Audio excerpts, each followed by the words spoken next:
Namo Namaha Bhavatam Sarvesham Hartam Swagatam. Welcome back to the channel Sanskrit Sopanam. I hope you are doing great. I'm also good. And moving ahead in our Learning Sanskrit through Gita series, in our previous video, we covered the 42nd and the 43rd shloka. And in continuation to that same chain of thought, this is the 44th shloka. See, in the previous shloka, we saw Krishna outright criticizing those karmakandins, all those people who have taken the karmakand portion of the Vedas, isolated it from the jnanakanda portion, and now they are strictly observant of all the rituals, of all the ritualistic acts mentioned in the Vedas. They keep on performing that, but without ever any scope of self-enquiry or spiritual knowledge, spiritual growth. Because all these ritualistic acts, all these things are even though performed sincerely, but all of these are only performed for some or other material gain, material benefit. And somehow this material gain, a noble birth or a heaven as a next birth. So all these material gains are thought to be the end goal. But these rituals, these are not the end goal, rather they are the means to an end goal. End goal is always the self-realization of a person. So through the previous shloka, we saw Krishna's harsh criticism on all these ritualistic people who have isolated this ritualistic portion of the Vedas from the knowledge portion of the Vedas. And in continuation to that same chain of thought, here Krishna is going to tell the major harm such kind of people face in their spiritual growth, in their personality development, in that sense. So what is it that Krishna is warning us all against, and what we can learn from the Sanskrit point of view? All this we will cover in this video. So without wasting any more time, let's quickly dive in today's video. Okay, so this is the shloka. Let me go through the shloka once. Bhogaishwarya prasaktanam tayapahirta chetasam vyavasayatmika buddhi samadhau na vidhiyate. Okay, so this is our original shloka, and this is the Sandhi Vichcheda of the same shloka. As for what all Sandhis we can spot here, so see, this pada was there in the previous shlokas also. So the same pada we can see here, Bhog and Aishwarya.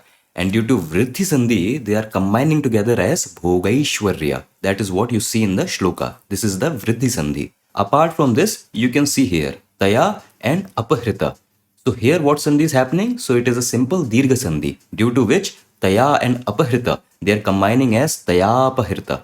That is what you see in the original shloka, Tayapahirta Chetasam. Okay, and apart from this, we do not find many sandhis in the shloka, but whatever sandhi rule there is, and the entire word by word breakdown of the shloka is given in the PDF sheet that you can download from the link in the description box below the video. So for your own self-practice. Now let us move on and start the Vyakhya of the shloka. Okay, and I hope you all remember the context from the previous shloka, because that context from the 42nd and 43rd shloka, that is important to understand the meaning of this shloka also, because they are a single dialogue, single chain of thought, so they are connected with each other. Okay, so in the previous shloka, Krishna has spoken about a certain kind of people, avipaschitah, a certain kind of unwise people, and what kind of harm do such unwise people bring upon them. That harm, that is discussed here in the shloka. So we are starting with this Kriya Pada, Vidhiyate. Vidhiyate basically means something becomes, something happens. So na vidhiyate simply means does not become, does not happen, in that sense. Okay, so this Kriya Pada is coming from the Dha Dhatu, which is along with this Upsarga V. So V plus Dha, this combination, the meaning becomes to happen, to become, in that sense. You may have heard of this Pada Vidhata. Vidhata is basically referred to the Ishvara, the God. He who has set the rules of this Srishti, of this cosmos. So that Vidhata also uses this combination V plus Dha. That means to happen, to become, in that sense. And the properties are Lat Lakara, simple present tense, Prathama Purush, a third person, and Ekvachanam, a singular. So in these three properties, this combination becomes Vidhiyate. Okay, as you can see from the form, it is an Atmanepadi form, Vidhiyate. So we are starting with this Kriya Pada. And the immediate question will be, Ka na vidhiyate? What does not happen? And the response we get is, Buddhihi na vidhiyate.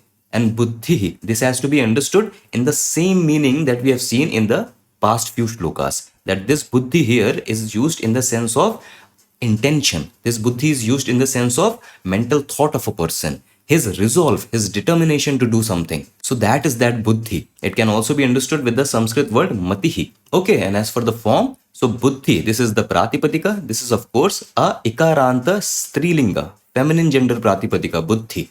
And what is the form here? So this is a simple Prathama Vibhakti Ekvachanam form.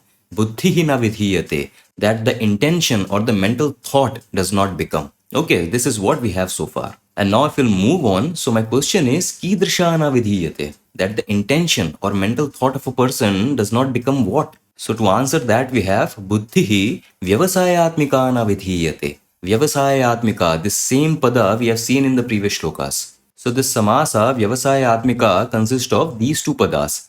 Atmika, this basically means of the nature of. And of the nature of what? So of the nature of vyavasaya. Vyavasaya simply means resolve.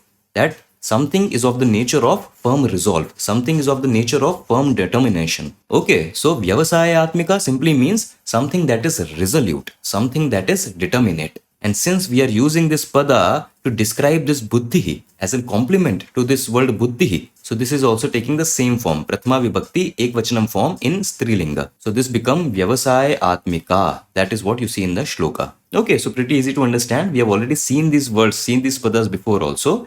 Anyways, the statement so far is buddhi vyavasaya atmika na vidhiyate. That the intention, the mental thought of a person does not become resolute. They does not become determinate. That is what we can understand so far. And now if we'll move on. So my question is, kasmin vishaye? That these mental thoughts, they cannot become resolute in what matter? So for that Krishna is telling, buddhihi samadho vyavasayatmikana vidhiyate. Samadho. And this samadho comes from the pratipadika samadhi. This is also a ikarant feminine gender, strilingam pratipadika, samadhi. And this samadhi, they also has a lot of different meanings, but within the context of our shloka, this samadhi simply means deep meditation and contemplation. Basically, the contemplation and meditation upon these subtle truths, that what is life, what is this creation, what is the nature of person, what is Ishvara, all these subtle matters. So a deep meditation and contemplation upon these subtle matters, that is this samadhi. And this pratipadika is being used in his seventh case ekvachanam form. And the use of this seventh case here is to give the sense of that Sati Saptami Prayoga. I hope a lot of you might recall this Sati Saptami Prayoga. Sati Saptami Prayoga simply is when we have to say that when.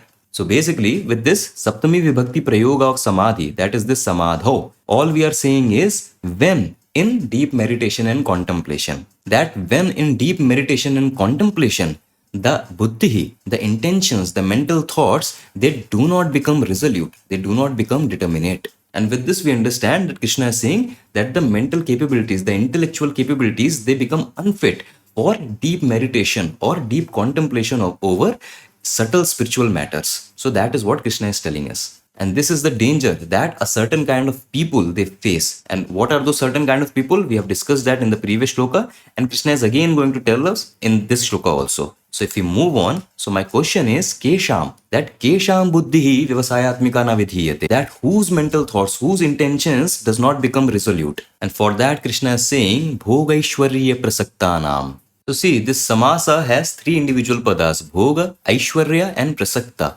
See, bhoga, this simply means all the worldly pleasures, all the material pleasures. Aishwarya, that is the dominion, the lordship over such pleasures. So bhoga and aishwarya, this together means all the worldly pleasures and the dominion over it, the lordship of it. Okay, and then we have this prasakta.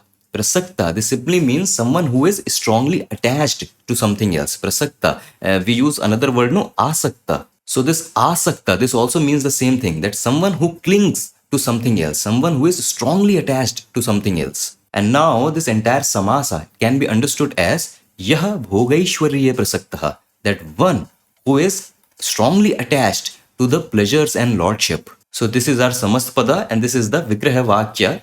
One way you can understand this samasa. Okay, so I hope this samasa, this samastapada is clear. And now my question was Kesham buddhihi. So I want to say of such people, of such bhogaishwarya prasaktaha people. So I'm going to use the Shashti Vibhakti Bahuvachanam of this Pratipadika because I want to say of such people, the buddhihi, the intentions of such people. So Shashti Vibhakti Bahuvachanam, Bhogaishwarya Prasakta, this becomes Bhogaishwarya Prasakta Nam. Okay, Balaka, Balaka Nam in that sense. So I hope this entire pada, this is clear. And what we are saying is, we are saying that the buddhi of people strongly attached, clinging to worldly pleasures and lordship.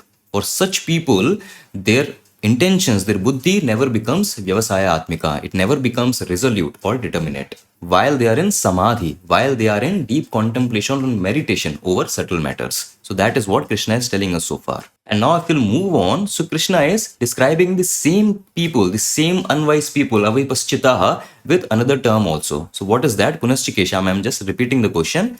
And now Krishna is saying, Taya apahrita chetasam. So see, let us understand this word first. Apahrita chetasam. So here also in the samasa we have these two padas, apahrita and chetas. Now this chetas can be understood in a lot of different ways. Chetas can simply point to mind, intellect, but this chetas can also point to the reasoning capabilities, our reasoning faculties. So think of this chetas as the reasoning mind. Okay. And apahrita, so apahrita is something that is taken away, something that is drawn away, something that is carried away. See this apahrita, this is basically a kridanta that is coming from hridhatu. Hridhatu means to take away, to steal. This is the meaning this hridhatu, this gives along with this upsarga apa. And this combination when it is modified using ta pratyay. So this is the pada you get, apahrita, signifying something that is stolen away. Basically something that is taken away, something that is carried away. Okay, and when we combine these two padas together, so what meaning can we take out of it? So the meaning is simple.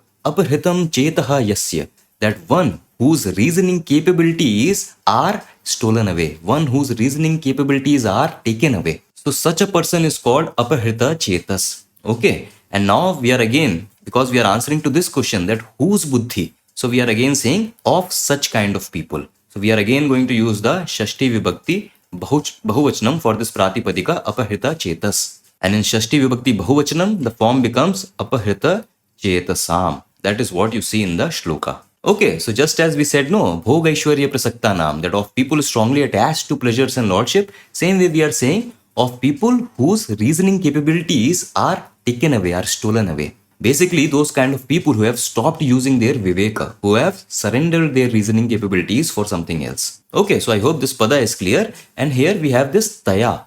Taya apahrita chetasam. And this taya, this comes from the sarvanama tat. Tat sarvanama means that.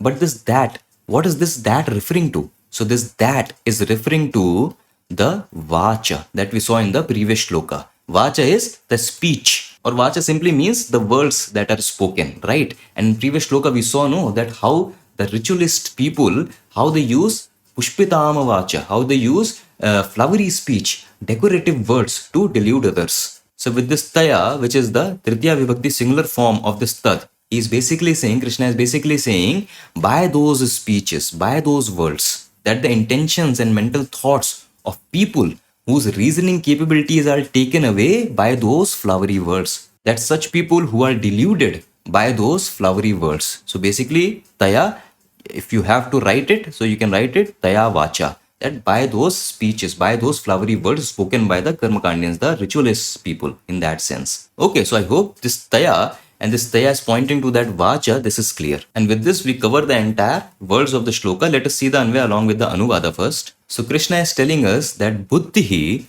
that is the minds of what kind of people?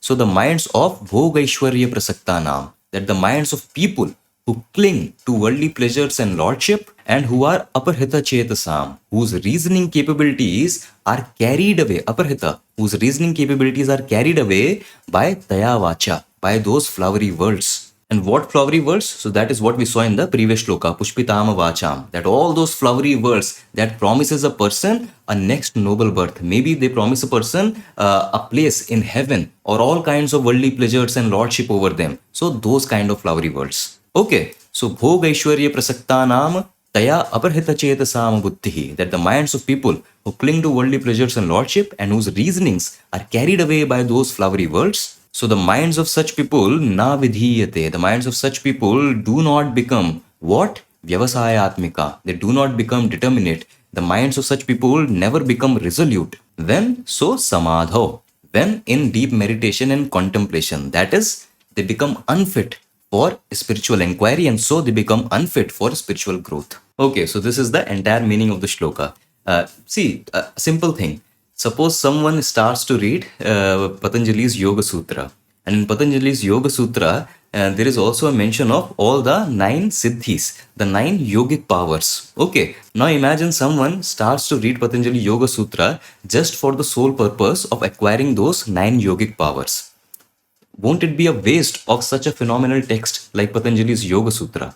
That the entire intention of that text is Yoga Chitta Vritti Nirodha.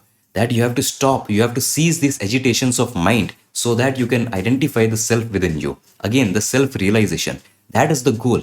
But along that goal, if you acquire this yogic power, that is another thing. There have been so many great yogis in the past that had these yogic powers. But do you think they worked for that specific power? No, they didn't work for that specific power. Those powers were a byproduct of their journey. So that was a means to an end, maybe, but it was not an end itself. And that is what Krishna, with these three shlokas, has hinted us. See, today we rarely find someone who is so well rooted in the Karmakanda portion of the Vedas that he has memorized and he follows the Karmakanda portion of the Vedas strictly as it is given in the Vedas. So we may not find such kind of people, but we have to understand this criticism on our level. That in a day to day, in a normal common household, whenever we perform any worship, whenever we worship a god, there is always this transactory relationship we have built with the god, that we always pray god for a gain of something, for a benefit of something. That, oh god, give me this, oh god, give me good health, oh god, give bring welfare to my family. And this is not wrong, this is fine. Where of course we are going to ask god only for everything. God is everything. The air we breathe, the food we eat, the ability to think, the ability to speak, everything is God. So, of course, there should be no shame, there should be no hesitation in asking God for all the things in the world, all the material kind of things in the world. But this relationship has to evolve at some point, that you have to go beyond that also. That all these rituals can't just stay, these shallow rituals. See, a lot of rituals that we perform today, it is all just pomp and show. It is all just to show others that see how religious I am. But there is no direct connect with the God. And even if there is a connect, it is again, just as I mentioned, that transitory relationship, it is a material gain. That, oh God, I'm doing this, you give me this. You give me money, you give me samriddhi, you give welfare to my family, give me good health, long life, all this. Always asking, asking and asking. That is okay, that is fine. But somehow go beyond that also. No, go into that self-inquiry that is given in the Vedas, in the Jnanakanda portion of the Vedas. So that is what Krishna is telling us here, that it cannot be just rituals. No, you have to go beyond that. These rituals are not the end. These rituals are not the end. They are the means to that end. And that end is the self-realization. So that is the point we have to understand, that we call ourselves religious. Why? Because we are always doing worship, all these pujas, ceremonies, and chanting Hanuman Chalisa on a Tuesday. All these things are good, and we call ourselves religious. But if it's just limited to this, then it is futile. It is of no use, because you are just stuck in that loop. It is just that. All the worship done for material gain, and that is it. That is all. But still in that loop. So you have to, at some point, you have to evolve that thing, and you have to start that self-inquiry also. And again, as we discussed in the previous shloka, same thing applies for the spiritual seeker. That don't just outright reject these rituals. No, you need these rituals to bring discipline in life, to bring single pointed focus into life, to purify our body, our thoughts, our mind, all these things. So for our inner purification, these rituals and the discipline they bring, it is very important. But both these things have to go hand in hand. Rituals should lead us to self-inquiry, and self-inquiry should have the support of these rituals, the discipline it brings. So that is what we have to understand. That was the full message from these three shlokas we have seen. See, while I was growing up, I've seen this thing, and no one can deny this thing, that in our India today, there is over-reliance on these rituals. So the religion, the religious ritual aspect is highly overrated, but the spiritual aspect, it is highly underrated. Everyone is very happily going to perform these rituals and all. But the moment you ask these subtle questions, deep questions, they immediately they take themselves away. That, hey, what kind of questions? Kya vairagi banna hai? Kya sadhu banna hai? No, it's not about vairagi. It's not about sadhu. Are the vairagis, the sadhus, are they living in any other srishti than you? No, they are living in the same srishti as you are. The life rules, all the things that apply to you, this applies to those vairagi, those sadhus also. So whenever someone starts to talk about these spiritual things, you immediately distance yourself from that. That, hey, mujhe vairagi nahi banna hai, mujhe sadhu nahi banna hai. No, it's not about sadhu, it's not about vairagi. It's not about renunciation also. It's about a common household person, a grihastha ashram person. He can also and he should indulge in these spiritual inquiries. So the rituals has to give way to these spiritual inquiries also. The karma kanda is the means to that jnana kanda, which ultimately leads to that self-realization. That is the end goal. Okay, so I hope you got to learn something new. I hope all the padas, they were clear. If in case I missed out anything, there's a PDF sheet that you can download from the link in the description box. And now I'll meet you in another video with another shloka. Until then, stay awesome, stay happy, keep learning Sanskrit. Vayam punah milamaha. Dhanyavad.